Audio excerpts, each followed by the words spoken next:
What you're about to hear isn't just a courtroom drama. It's a masterclass in calm resistance, strategic clarity, and the quiet power of knowing the rules better than anyone else in the room. Whether you admire Elon Musk or question him, this story will surprise you, because in a world obsessed with noise, he walked into a federal courtroom alone and made the system pause.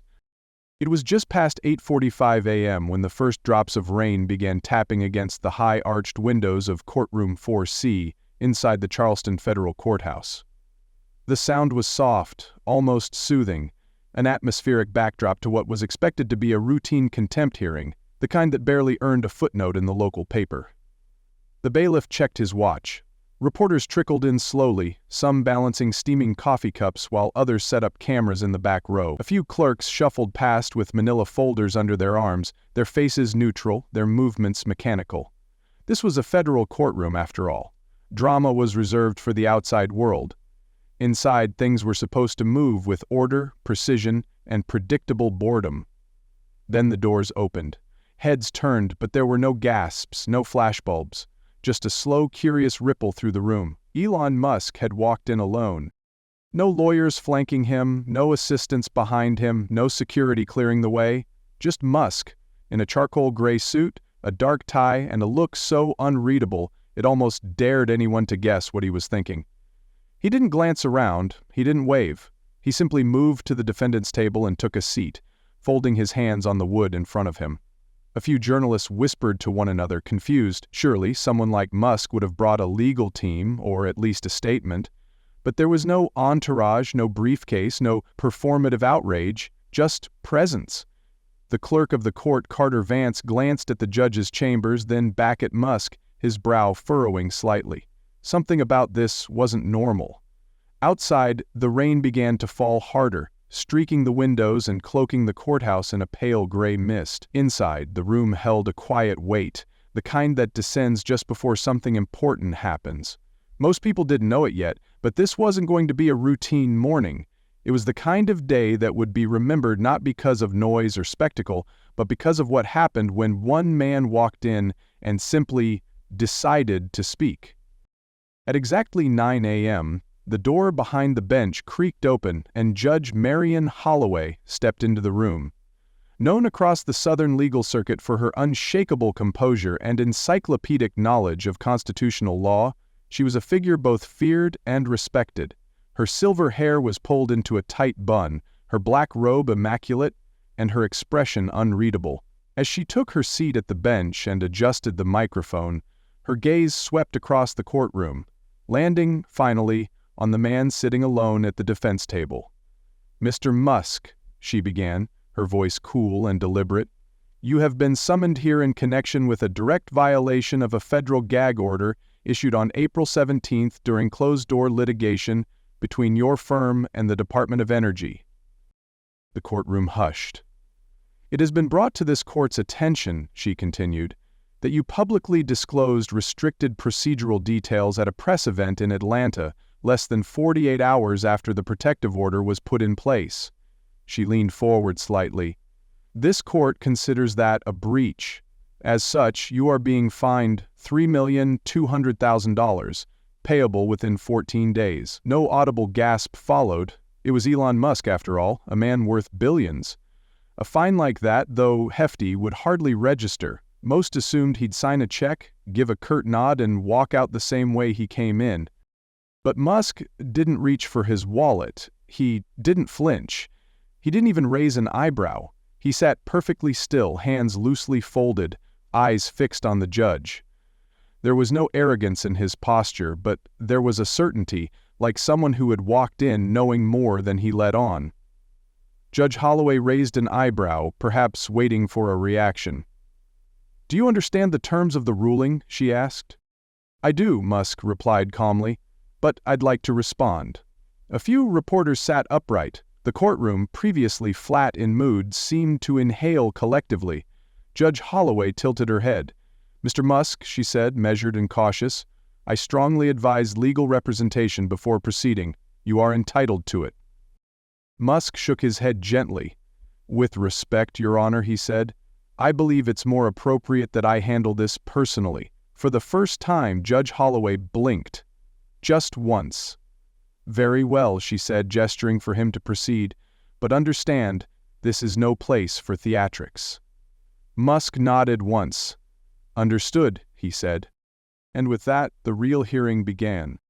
Elon Musk rose slowly, the room still, as if the walls themselves were listening. He didn't carry a binder or a legal folder, just a single folded sheet of paper he pulled from the inside of his jacket. Unfolding it with quiet care, he laid it on the table, tapped it once with his finger, and looked up at Judge Holloway. "Your Honor," he began, voice steady but not rehearsed, "I'm not disputing that I spoke publicly.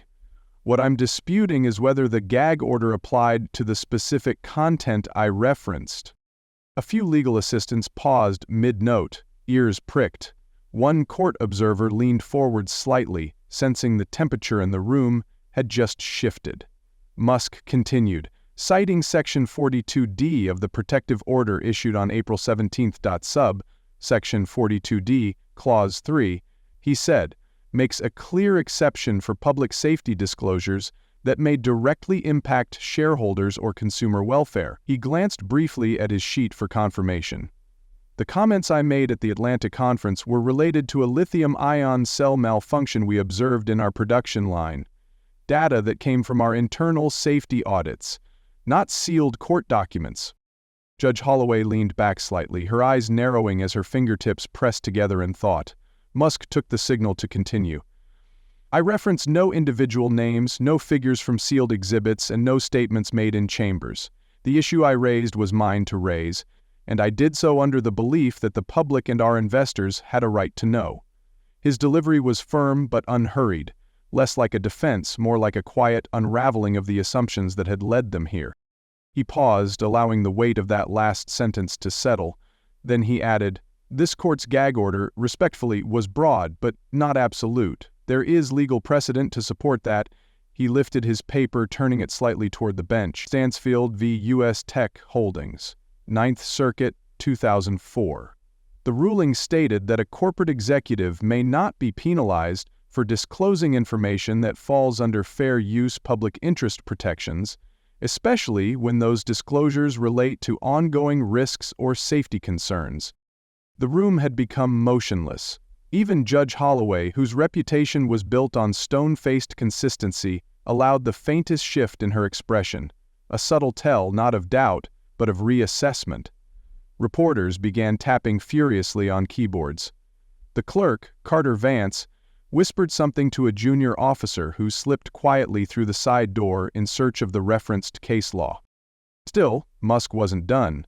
"The point," he said, "isn't whether I spoke. The point is whether the penalty aligns with the legal structure it's meant to uphold.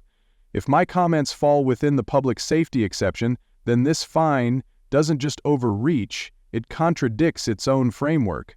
His voice never rose, never cracked. There was no righteous indignation, no smugness, just careful pacing, each word laid like a stone in a path he'd already mapped.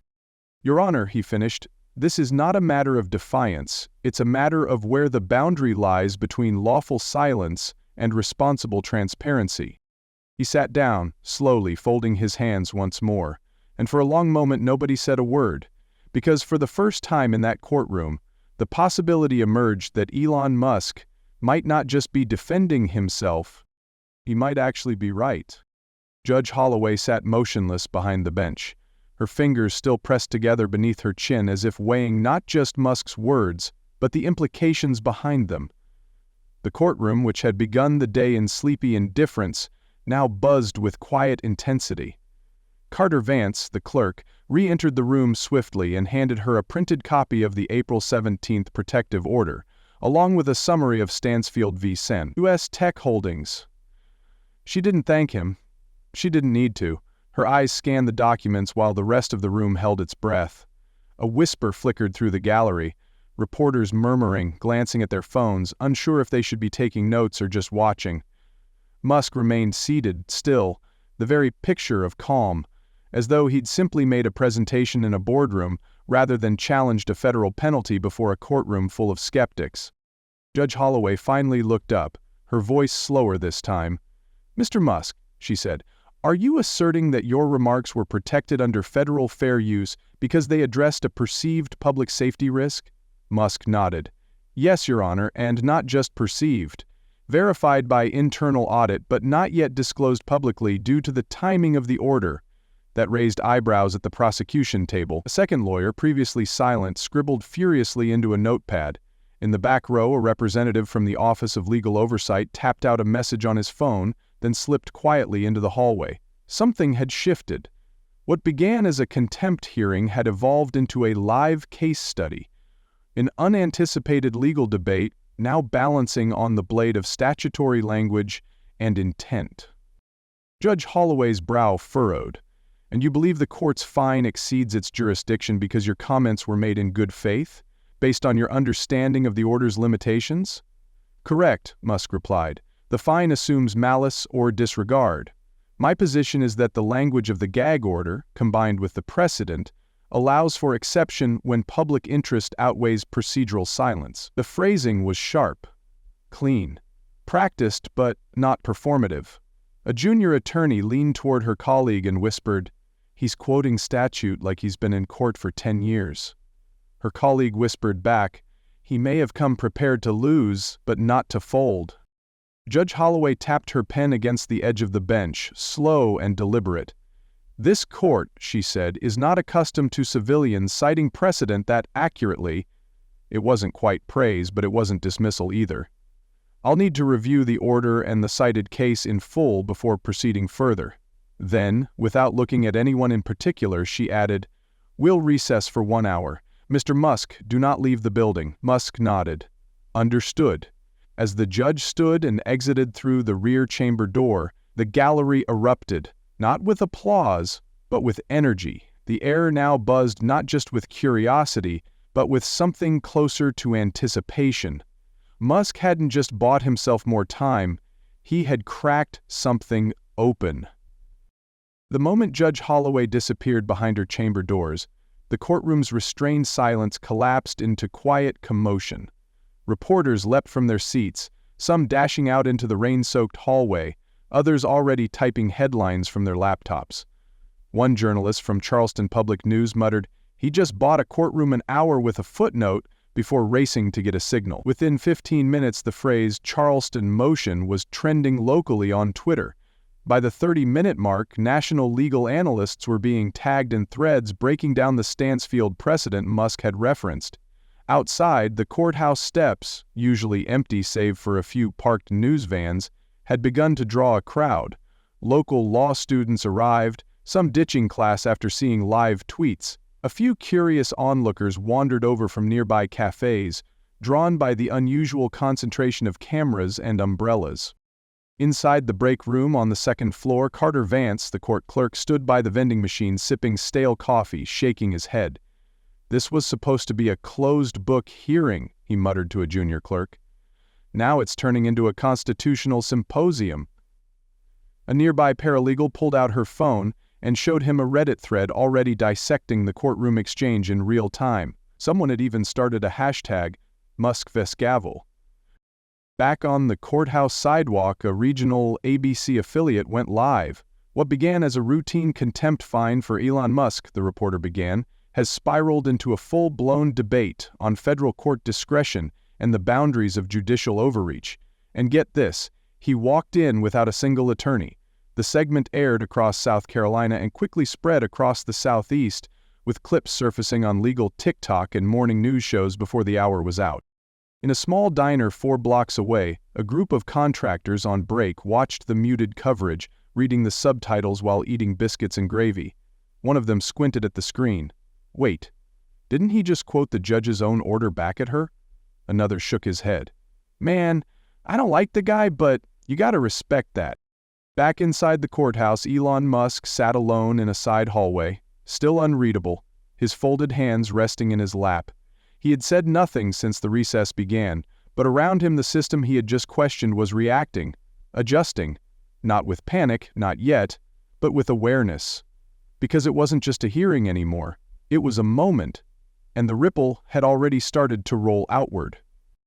By the time the courtroom doors reopened at precisely 1 p.m., the gallery was already packed, standing room only. Law students from Charleston Law School had filled the back row, a camera crew from CNN was turned away at the entrance while national legal analysts milled in the hallway outside, trying to get a second-hand view. Inside, the air buzzed with tension, not from chaos, but from the charged quiet of people waiting to see whether what happened that morning had been a fluke or the beginning of something bigger. Elon Musk entered the room the same way he had before, alone, composed, wearing the same gray suit and unreadable expression. But this time he was met with more than curious glances. He was met with anticipation. At the prosecution table, the shift was even more telling. What had begun as a two-person legal team now included a third chair. Riley Thompson, a seasoned attorney from the Office of Legal Oversight, freshly flown in from Washington. His presence alone signaled that what had started as a procedural contempt charge had graduated into something far more significant. Judge Holloway returned with a yellow legal pad filled with annotations, her expression sharp but not hostile. She stood rather than sitting, addressing the room with a gravity that hadn't been present that morning. "I have reviewed the April 17th protective order in full," she began, "as well as the precedent cited, Stansfield v. U.S. Tech Holdings. I have also consulted with two senior advisors from the District Ethics Committee." A murmur moved through the room. Judges rarely conferred mid-hearing unless something deeply uncomfortable had surfaced. Holloway continued, her tone even but deliberate. "Mr. Musk's interpretation of Section 42D is legally plausible. The exception clause regarding public safety disclosures is indeed embedded in paragraph 3 of the order's third page. This court confirms that." She paused to let that land. Musk offered no reaction, only a slight nod. "However," she said, turning her attention directly to him, "the court is not prepared to vacate the penalty entirely. Your comments, while arguably made in good faith, still violated the spirit of the confidentiality agreement." Musk stood. "I understand that, Your Honor, but I must clarify. Intent matters. The statute allows for flexibility where disclosure is motivated by imminent concern, not malice or gain." Thompson interjected for the first time. "Your Honor, this kind of latitude could open the floodgates for self-justified leaks by high-profile defendants." Musk turned calmly. "Or it could remind this court that gag orders, while vital, must remain within their legal boundaries. Discretion cannot override statute. That's not abuse, it's accountability." Judge Holloway held up a hand to silence them. "Enough. Both points are noted. And that's why this court is making an adjustment, not a reversal." She looked down at her pad. "The fine is hereby reduced from $3,200,000 to $25,000. A symbolic penalty acknowledging both the infraction and the substantial legal argument that has altered this court's understanding of its own order." A stunned silence fell across the room. No cheers, no gasps, just the collective recognition that something extraordinary had just happened. "You should understand," the judge added, "this is not a reward for wealth or public stature. You earned this reconsideration not because of who you are, but because of how you came prepared." Musk bowed his head slightly. "Thank you, Your Honor." The judge gave one final look, part warning, part respect, and exited the bench. The gavel never even struck. And as reporters surged for the exit to file their stories, Musk remained standing for just a beat longer. Not like a man who had won, but like one who had simply made himself heard. The next morning, Charleston's skies were clearer, but the courtroom atmosphere remained thick with anticipation. By 9 a.m., the gallery was full once again, every bench packed with students, attorneys, and observers who had witnessed the shift beginning to unfold the day before. The energy in the room was different now, less curiosity, more reverence. Even those who had arrived skeptical were now leaning forward, aware they were witnessing something unusual. At precisely 9:03, Judge Marian Holloway entered with the same unhurried composure, but something about her demeanor had shifted. She didn't immediately sit. Instead, she stood behind the bench, a yellow legal pad in hand, the pages marked with underlines, margin notes, and small, deliberate stars. "Before we proceed," she began, her voice carrying across the room with quiet authority, I want the record to reflect that this court has spent the past 24 hours reviewing the materials presented by Mr. Musk and conducting a legal review with district advisors. Her tone was firm but not defensive, measured, as if trying to steady a ship already turning mid-current. She was not walking back her authority, but rather honoring it by confronting its boundaries. She glanced down at her notes, then back at the room. This court recognizes that Elon Musk did in fact breach the spirit of the court's gag order. That is not in dispute. A few heads nodded quietly in the gallery. Her delivery was surgical, cutting away ambiguity while preserving integrity. However, she continued, her voice now slightly softer, upon review of the order's language, specifically subsection 42D, clause 3, and its reference to public interest disclosures, the court finds that the original fine of $3,200,000 may have exceeded the enforcement boundaries outlined within that statute. She paused deliberately, letting the weight of her next words settle. Therefore, the penalty is reduced to a symbolic $25,000, acknowledging the infraction but also the credible legal foundation behind Mr. Musk's self-representation. A murmur stirred, restrained but undeniably surprised. Judge Holloway looked at Musk directly for the first time that morning. Let me be perfectly clear. This reduction is not an exception made for wealth, reputation, or public influence. It is granted because the argument presented was structured, respectful, and grounded in law. That is what this court values. Musk didn't smile. He didn't flinch. He simply nodded once. Understood, Your Honor. Holloway sat down, signaling the conclusion, but then looked back up with a final remark. Mr. Musk, what you did here is rare. You challenged this court not with spectacle, but with precision. That carries weight. As the judge gathered her files and stood to leave, the room remained in a state of collective stillness. No applause followed her ruling, but a quiet shift had occurred, subtle yet unmistakable. Something had changed. A courtroom had been challenged not by arrogance or fury, but by clarity, and it had listened. Outside the courthouse, the air felt heavier than it had that morning, not with weather, but with realization. Reporters rushed to broadcast the ruling, their headlines already shaping the narrative. Musk reduces fine with logic, not lawyers. Judge acknowledges legal misstep after solo defense. The Charleston motion when one man made the system blink. But while the media spiraled outward, a quieter story was beginning to take hold. Inside courtrooms, classrooms, union halls, and quiet living rooms, something about what had unfolded began to resonate. Not because of who Elon Musk was, but because of what he had done. There had been no grandstanding, no viral soundbite, just calm resistance, backed by meticulous preparation. For many, that struck a deeper chord than any fine or verdict. In Columbia, South Carolina, a 34-year-old mechanic named Marcus Delaney watched a 6-minute clip of Musk's courtroom argument on his phone during a break at work. He wasn't someone who followed legal news or corporate scandals, but something about the way Musk stood there, alone, quiet, and unwavering, stayed with him. I don't like billionaires, he told a coworker, but that was something else. He printed out the quote Musk had said, "Discretion cannot override statute. That's not abuse, it's accountability," and pinned it next to the union meeting schedule in the break room. If a guy like that can stand up and speak for himself, Marcus said, maybe we don't need to be afraid to ask better questions at our own meetings. Across the state in Greenville, a retired librarian named Barbara Linton filed a motion to revisit a housing fine from 2018 she believed had been mishandled.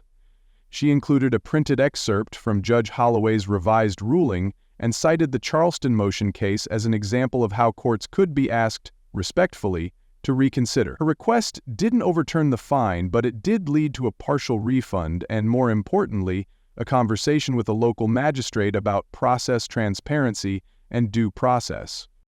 Even online, the tone had shifted. What began as a legal oddity became a source of quiet encouragement. A Reddit user in New England wrote, "This made me want to reread my tenant rights." A teacher in Kentucky added Musk's courtroom clip to a civics class discussion. It wasn't about Musk anymore, Not entirely. It was about the idea that the rules of power could still be read, understood, and questioned, that someone without a courtroom full of lawyers could still shift the weight of the system with clarity and conviction. That truth, when spoken plainly and precisely, didn't need volume, it just needed presence. And that, for many who watched, lingered far longer than the headlines ever could. Long after the courtroom had emptied and the reporters had filed their stories, Judge Marian Holloway sat alone in her chambers, a cup of untouched coffee cooling beside her legal pad. The pad was cluttered with annotations, arrows, and circled phrases. Stansfield Precedent, Section 42, D. Public Interest Exception. She had revisited the gag order that morning, not out of doubt, but out of necessity. Musk hadn't just raised questions, he had pointed directly at something the court had missed. And that, more than anything, was what unsettled her.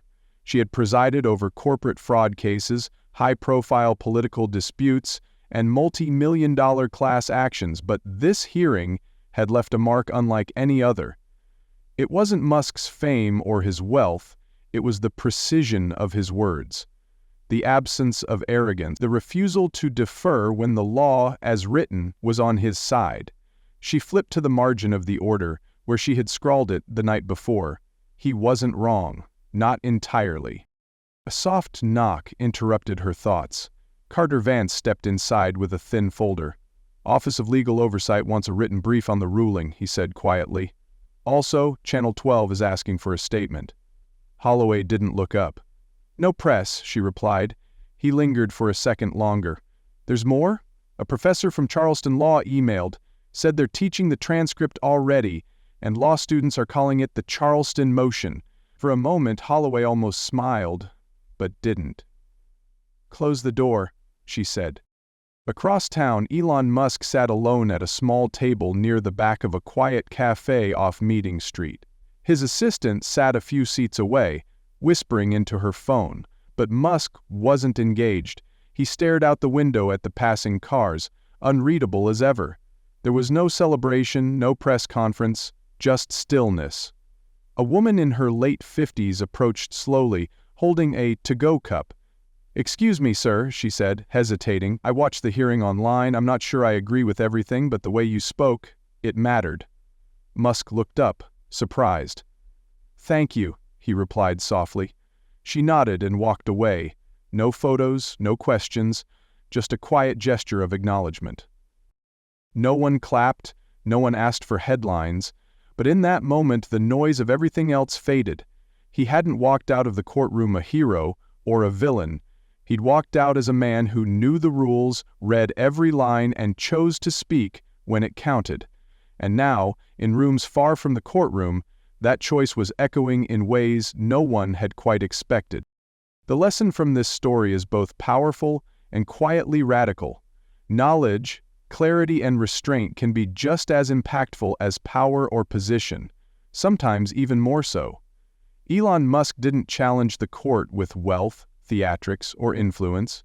He challenged it with the law, with careful preparation, and with the courage to speak plainly when it counted. In a world where noise often overrides reason, his calm defiance reminded everyone, from judges to everyday citizens, that systems can be questioned, respectfully, and even corrected when approached with precision and integrity. More importantly, the ripple effect of his actions shows that true change doesn't always begin with a revolution. It can begin with a single, quiet moment of resistance grounded in truth.